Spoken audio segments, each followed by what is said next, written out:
So there's a misconception that if you're single, you are incomplete, perhaps damaged, salvaged, and you won't be happy until you find your one. And that is not true. That is bullshit. It is a message that has been fed to us by media and advertising. The truth is, when you're single, you have the richest soil for growth. That's why I created this podcast. And unlike other podcasts, this one is host-driven, not guest-driven.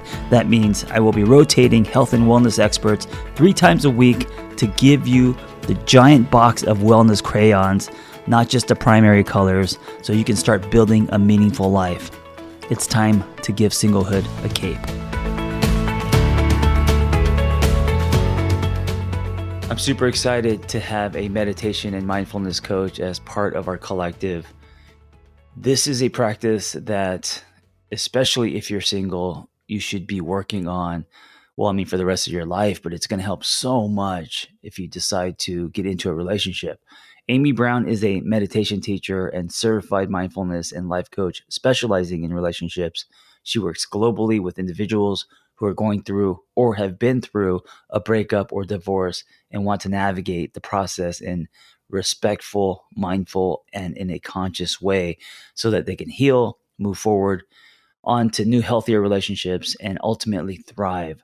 Her background is in psychology, communications, meditation, mindfulness, and Pilates. She has taught and coached in physical and mental wellness for over 20 years.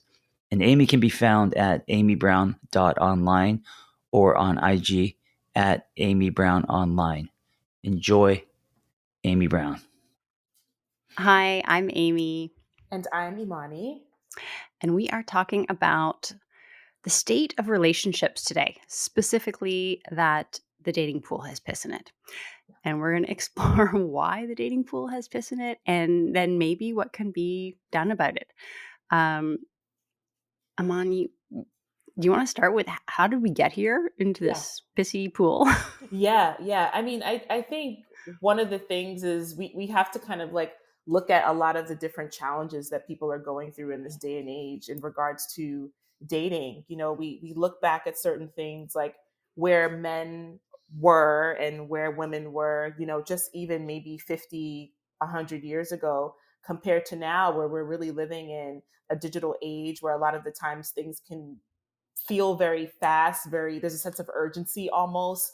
There's a fear of like missing out even too. I think a lot of the times too there is also kind of like a it's almost like a immediacy. Like I can kind of like dispose of people whenever I want because we do have social media and stuff like that.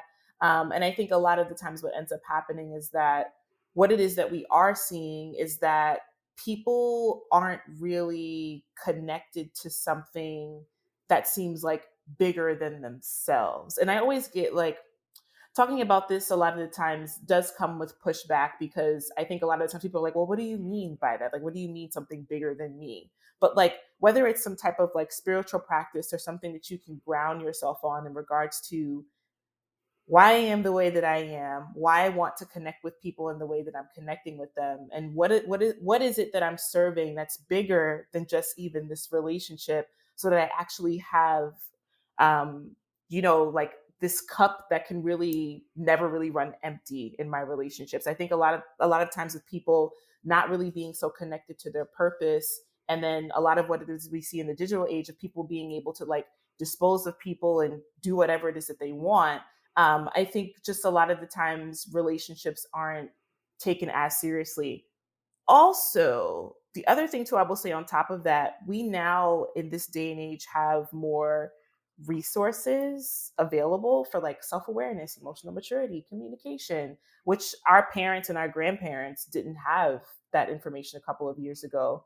So now I think it's just getting a little bit more what's the word that I'm looking for?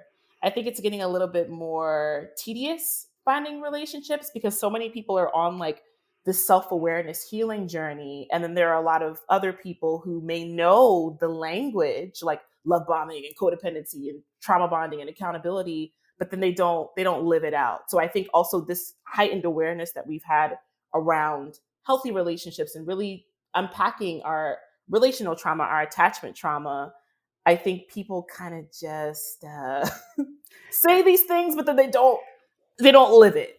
Totally. I totally agree. I feel like on the heels of that, everyone is somewhere on the spectrum of their healing journey, right? And some people are really, everyone is carrying a bag of something at this point in life, right? Everyone comes to the table with a bag. Um, and, some people don't like the term baggage, but let's just call it that. And it's all of the experiences that you've accumulated, whether it's from childhood or from past experiences in relationships, or everyone's got the bag. And some people come into a relationship and they're like, here's my bag and I've started unpacking it and I know that I've got this layer and then I know that this came from here and this came from my last relationship and this came from my childhood and I'm working on this and I'm sure that if I dig deeper there's going to be more stuff there. And then there's other people on the other end of the spectrum who like don't even realize that they're carrying a bag. And so it's tricky because yes, we have as you said so many more resources now, so much more acceptance, so much more mainstream to be whether you're in therapy, going through self-help, self-development, all that kind of stuff. I mean, the last let's say 2 decades, that's just absolutely become it's become huge for a lot of people. And then people who have done the work, they and speak that language, they don't necessarily want to be working on connecting with somebody who has no idea what they're talking about, doesn't speak the same language, and has or is maybe looking for them to completely help them unpack their bag. Because it's one thing to go to a therapist and unpack it or go to a support group and unpack it, but it's another thing to be looking to your partner. Now, to partners in a healthy relationship, absolutely you work through stuff, but if you want to be someone's partner, not their therapist, then you want to feel like they've done a bit of their own work or they're seeking their own work. I like the gist of what it is that you're saying. I think it's really people are looking to be rescued rather than actually being in partnership, right? Like I'm not supposed to be getting into a relationship expecting someone to meet or heal all of my childhood wounds. So I do think that it is possible if you have had a lot of experiences in your past where maybe your needs weren't met, your boundaries weren't respected. I think a lot of healing can take place being in a safe relationship that actually encourages that. But to require people to really disown themselves and to get rid of the essence of who they are to be in a relationship with you, that's an issue. And society has conditioned us, I say this all the time, society has conditioned us to be in these very like codependent relationships. Like you're supposed to sacrifice all your needs to meet someone else, you're supposed to people please someone, and then that means that you love them and that you're loyal to them, and all these different things. And it's so unhealthy. And because we have the resources that we have now, people are starting to realize how unhealthy their parents' relationships were, their grandparents' relationships were. And so I really think just because it's a different day and time that we live in, my grandma used to always say there's nothing new under the sun. But I think it's just now it's becoming more obvious, like these issues, and people are really struggling. So I love everything you said. Well, and it also it makes it a heavy relationship if you are spending a lot of time like quotes on the couch. If it's like, okay, well, let's work through this. Okay, let's work through this. And especially in the initial phases, because we're talking about, dating, initial phases, there has to be some levity, there has to be some joy, some playfulness. Um, I did a podcast just this weekend with Sean Cardinelli, who we were talking about recovery, and we were talking about when to disclose if you are an addict or in recovery. And I think everyone is healing in some form. As I said, everyone comes to the table with their bag, and we're talking about when is it appropriate to put your bag in the middle of the table. And actually shared a story of I went on a date with someone and they had a significant bag. They had some significant baggage, and they weren't an addict. It wasn't recovery, but it was significant baggage. And in an effort to be vulnerable and to share and to form a connection, he thought, after the first date, he like sat down and was like, here's my bag. And it was a big bag. And we ended up navigating around it, or navigating the remainder of the relationship with the bag. But it was it took any playfulness or joy or the chance to get to know someone without carrying this bag. So there has to be, I think it's a delicate dating dance to be able to, when do you go into this stuff, because everyone's got the stuff, Right. but Right. when do you kind of start to unpack it, Yeah. and how do you not make it the role of the other person to like help reparent me, help me Absolutely. sort through all this stuff. Yeah, yeah. I think a lot of the times people, I notice this a lot of the times with people who maybe haven't always had a safe space to share, where they'll use oversharing as a way to connect, Yeah. rather than it being something where it's like you mentioned, like I really want to get to know you beyond your trauma and beyond your baggage. But Yeah. people, that's the thing, a lot of people define themselves by their baggage, and they define themselves by their trauma. So that's why you're sitting on a date and it's Yeah. like, I'm just waiting to see if I can tell you all this stuff, because you're defining who it is that you are based off of what happened to you.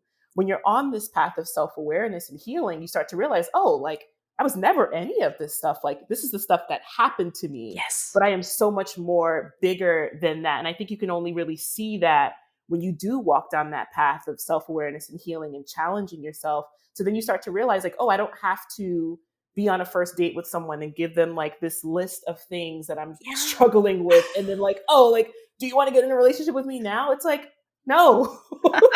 I mean, like, if we're being completely honest.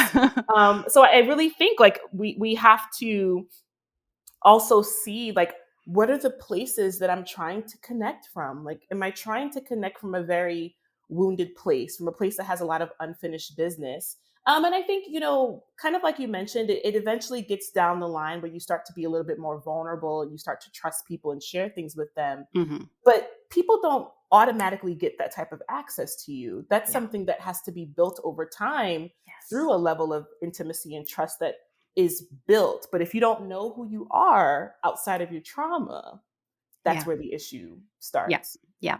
And then I think also, a lot of people, one more time, that everyone has their bag. A lot of people feel so, as you said, so connected, or they identify so much with their trauma that they feel that it's a massive, massive thing. And because everybody has something, it I find clients are often hesitant, shy to say, "Well, I can't start dating because, I have anxiety, and if I bring that up, if I tell them that I have anxiety, they're just going to run." And because and so they're hesitant to put in any time or energy or effort to even try and see. And oftentimes, because everyone has their own stuff, if they actually do go and present, after they've connected with someone and it's been playful, and some, hey, you know what, I've got some anxiety, and it's not even a blip on the other person's radar. They're like, okay, sure, great, whatever. Like, fantastic. Now you're human. Now I get it. You're human. Okay, yeah, lovely, and I can hold your hand through that. Let's Right. bond. Let's bond over this. Like it. I've seen so many times where this thing that they're holding, to them, it's a massive block. To their potential partner, they're like, well, there's a billion other things about you. I'm not just going to focus on that. And if you have anxiety, like, let's deal with that. Fantastic. Like, Yeah. let's hold our hands together. Yeah, Wonderful. exactly. And it goes back to what we were talking about a few minutes ago with identifying so much with what Hmm. happened to them, and, like really using that as a defining factor when I meet someone. But one of the things that I tell my clients all the time too, who struggle with like relationship anxiety, and really showing people, I guess, the stuff that we don't post on Instagram. That's what I call it. Showing people like those aspects. When we withhold that information from people, we rob them of their agency, which is not something that's healthy to do, because people need to know what it is that Yes. they're getting into. They Yes. need to assess for themselves if they have the capacity to be in a relationship with you and you're struggling with depression and anxiety and all these different things. And granted, you can be in a relationship with someone, they can seem perfectly fine, something happens to them in their life while they're in a relationship with them, and now they have something that they're struggling with.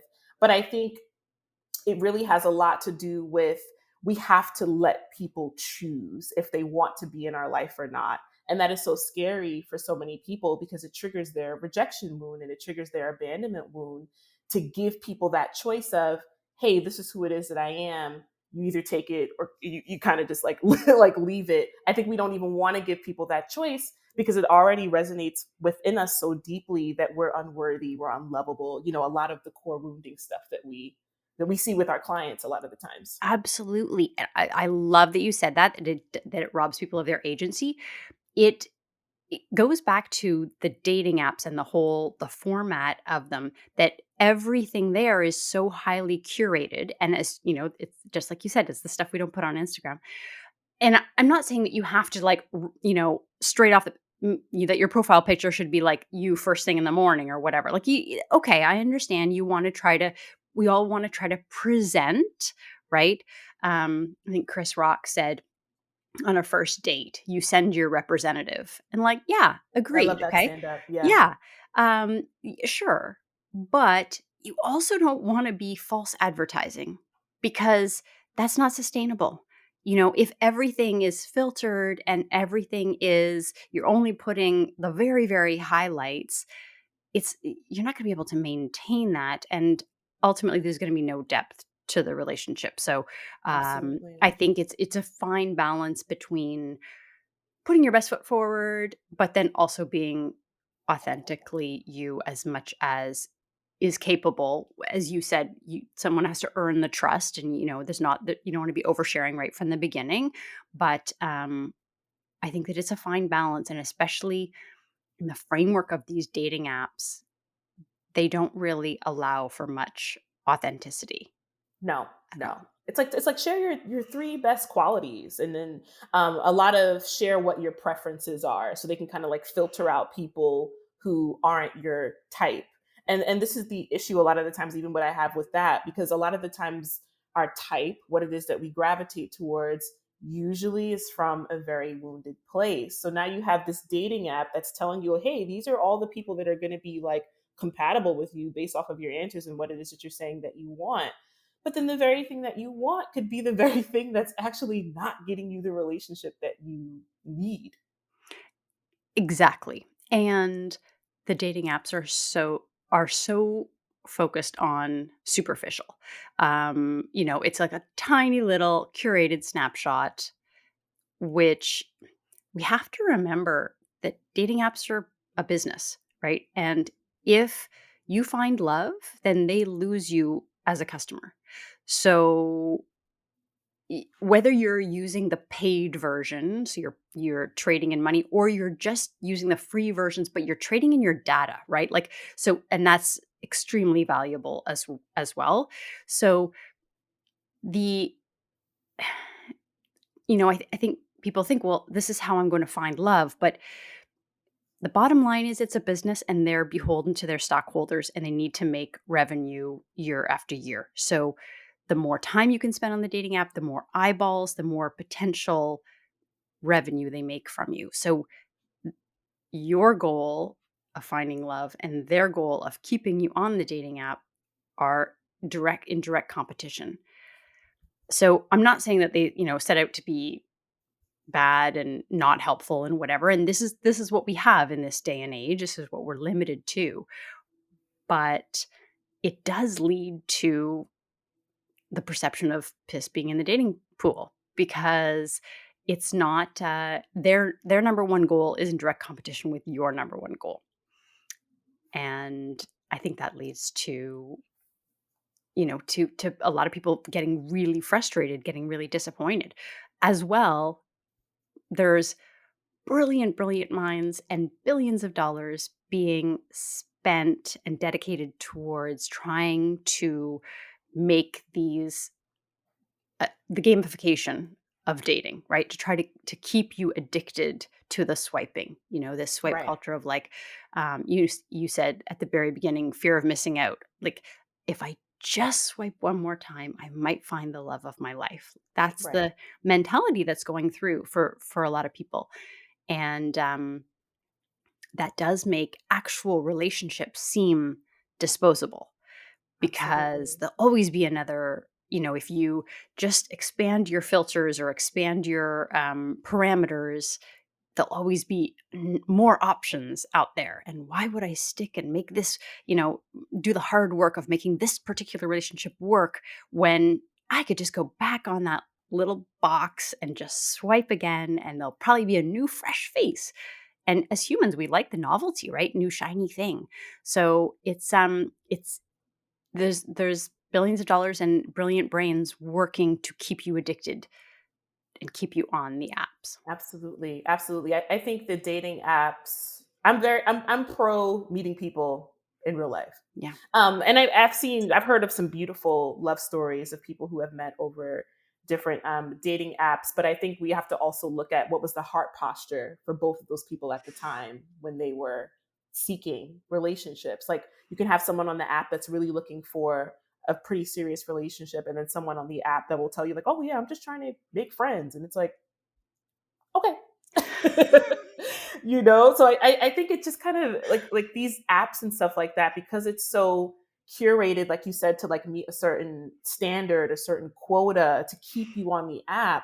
It takes away from you creating your own experiences really around your dating relationships. Dating apps, I think what it does is it makes you kind of like go back to whatever like imaginary list that you have in your head of like what a person should be doing that's going to check off all of your boxes.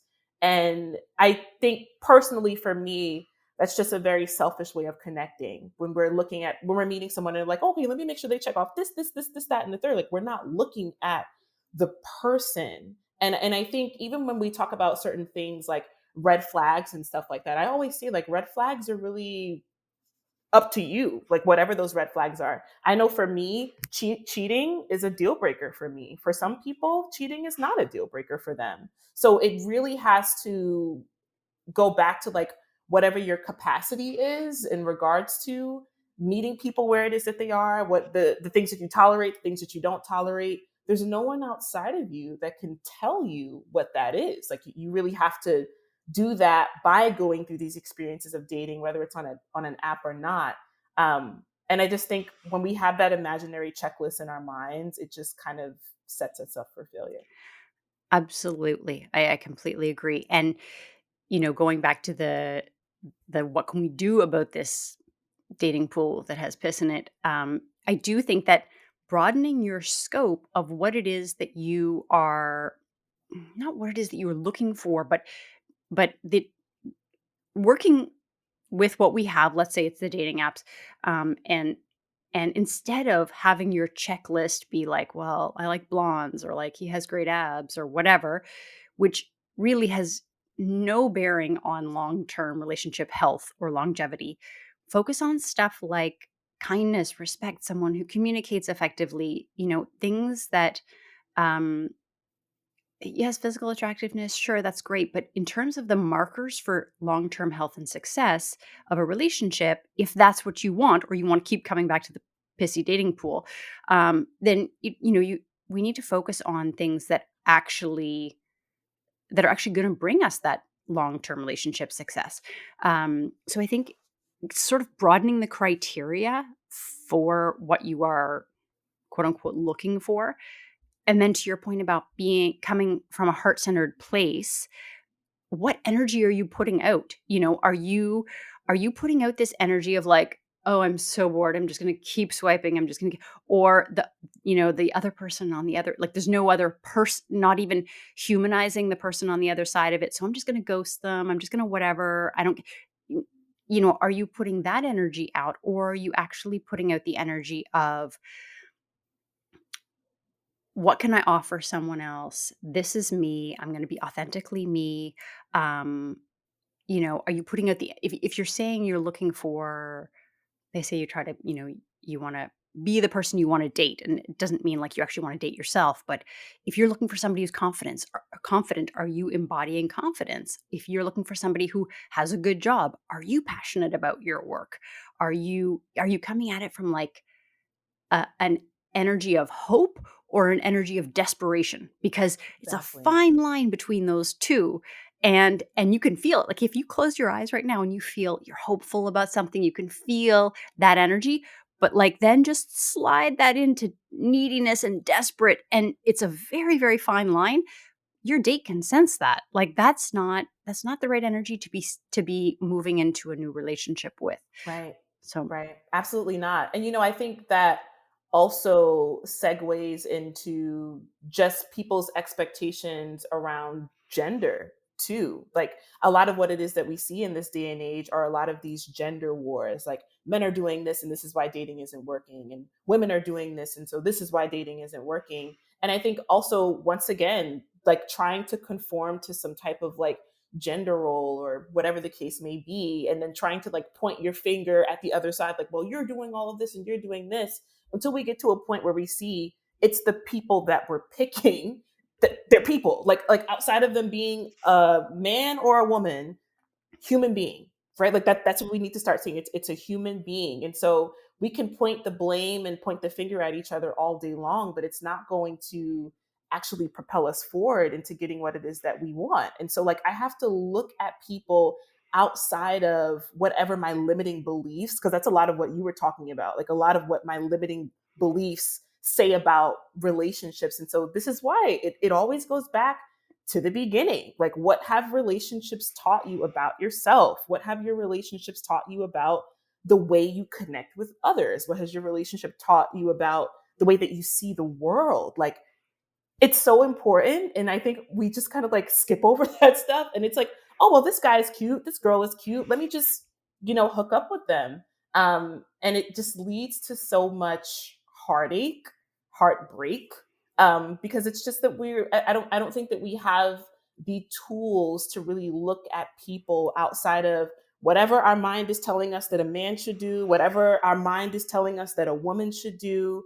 And that also creates a lot of confusion as well. I completely agree. And when I was reflecting on that we were going to be doing this episode, I was thinking about like again, what are the things that have maybe led us into this dating pool with piss in it? And so further to what you were saying, we're now I think 2 decades, almost 2 decades into reality television and shows like The Bachelor and The Bachelorette.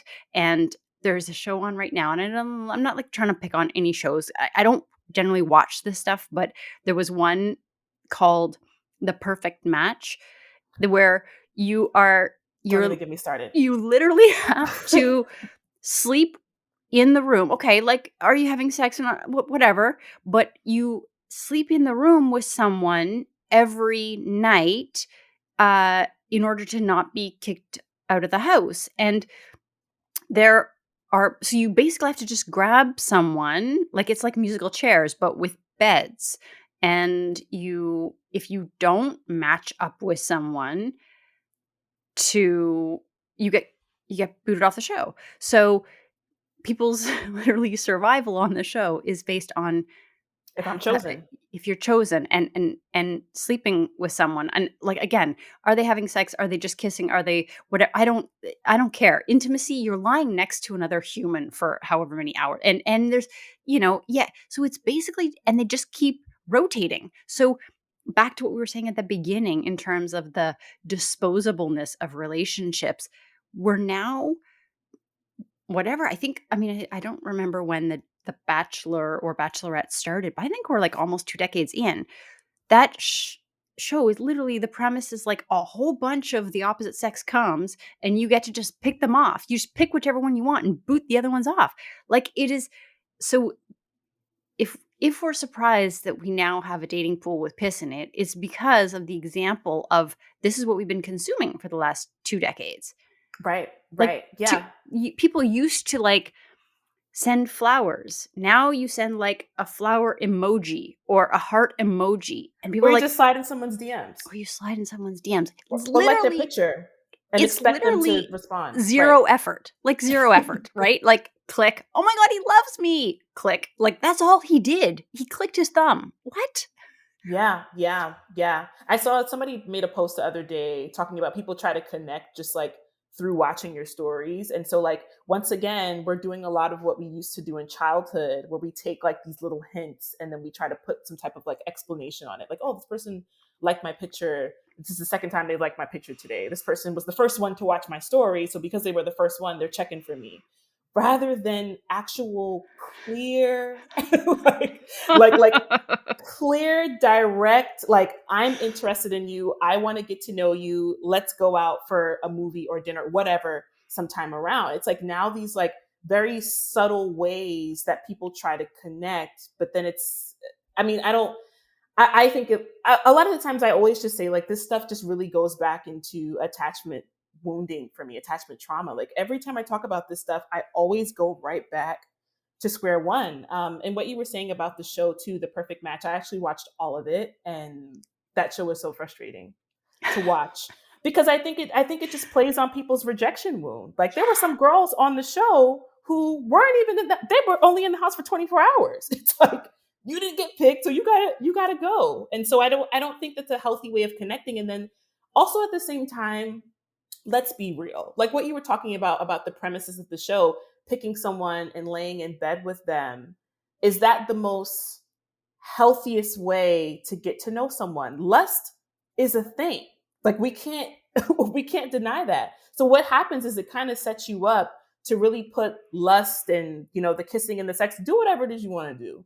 But it puts that stuff at front and center rather than really saying like, do I even like this person? Not do I like their abs? Do I like their hair? Do I like the way they kiss me and the way that they have sex with me? But do I like this person? It is the show is extremely frustrating. I've not finished it. I don't know if I can, but but yes, it basically is saying either you get, to your point about core wounds, if you will either get booted out, you will have no home, like air quotes, or you have to sleep with someone, basically. Basically, And yeah. and even the language that they use is very and I'm not just picking on this show because I know that there's tons of them, but this is just an example that's fresh in my mind. Even the language that they use, that someone comes in, they've met someone for 12 hours or whatever, and they're like, I have these deep feelings and love and really, like, I mean, even just having people absorb that on us, even if it's subconscious, is so misleading in terms of what they should be expecting from a relationship or looking for to invest in a relationship. Right. Right. And, we know that in that scenario, they're completely ignoring biology. Even in dating, we feel that honeymoon phase, and a lot of people ignore that biology for the first year-ish, right? A little bit more maybe. We're literally bathed in love drugs. We're literally bathed in hormones that are making us crave the other person and potentially overlook things that may be, quote, red flags or whatever. Um, and and then people kind of at a year think, well, what happened? Why did you change? What's going on? And really, it's just that they all of a sudden the love drugs are wearing off, and things are starting to, arguments are starting to occur and whatnot. Um, but yeah, I agree. That show and Yeah. that whole genre of, because I don't want to just pick on that one show. I think there's many. Well, there are Absolutely. many of those ones. The like, Yeah. Yeah.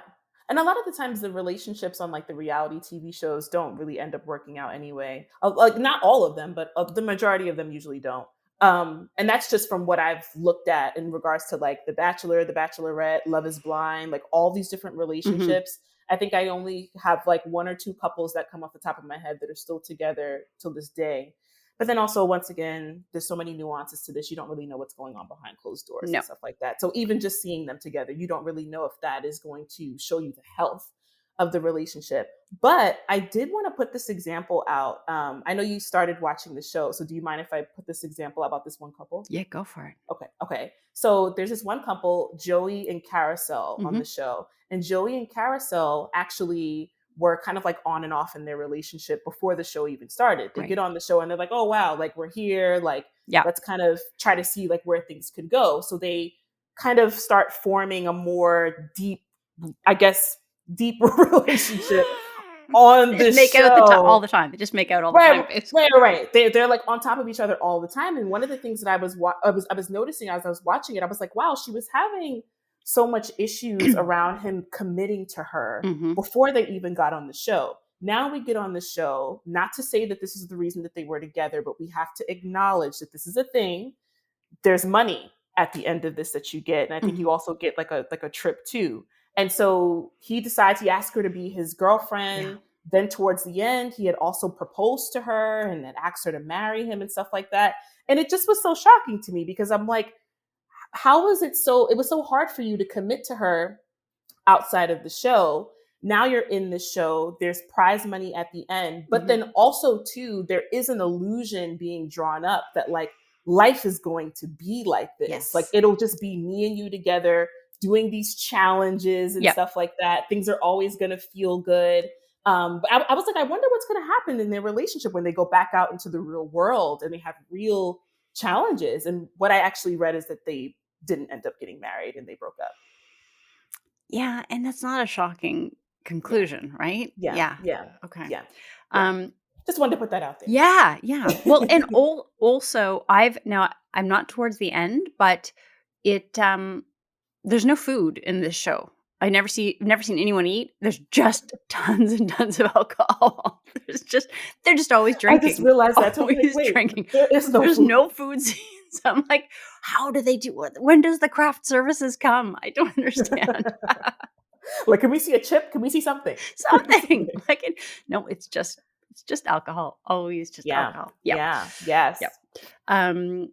Okay. So I love this conversation and I feel like we could probably go on for days and days. And I think a key part of finding a piss-free dating pool is actually going to be the next podcast that we do, which is on the importance of self-awareness. Yeah. And this is an ongoing conversation. So, if anyone who's listening has any suggestions or thoughts, wants to reach out to us, our contact information is going to be in the show notes. You can also find us on Instagram, Imani.intouch and amybrown.online. And we really appreciate everyone joining us. Thank you so much. Thank you. I hope that episode was helpful.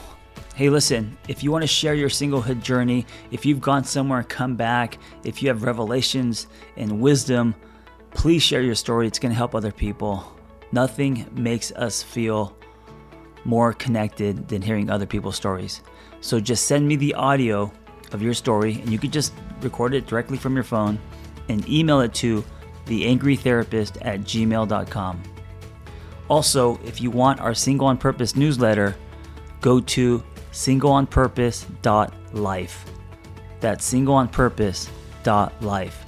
You will get tools and articles and other people's stories, and also Zoom links to private gathers. So if you want to join our community, go to singleonpurpose.life. Thank you for listening.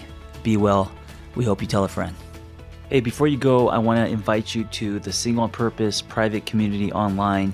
It's off of social media, no ads, no algorithms. We got forums, we got live groups, we got webinars, and we have social hangs. We also have offline in-person hangs happening soon. So check us out. Go to singleonpurpose.life. That's singleonpurpose.life, and I will see you inside.